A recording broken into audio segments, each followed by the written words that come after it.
Here's how to use the Tamara app in the UAE. 1. Download the app. Go to the App Store or Google Play Store, search for Tamara and install it. 2. Create an account.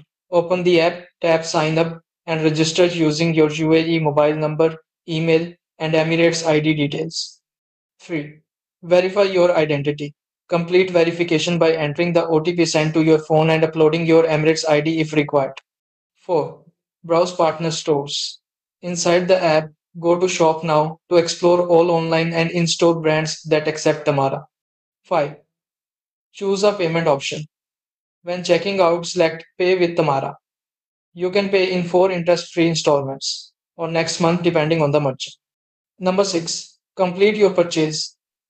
Confirm the transaction and your first payment will be charged immediately. The rest will be auto-deducted on schedule. 7. Track payments. You can view your upcoming payments, due dates, and spending limits directly in the Tamara app. Do your own research.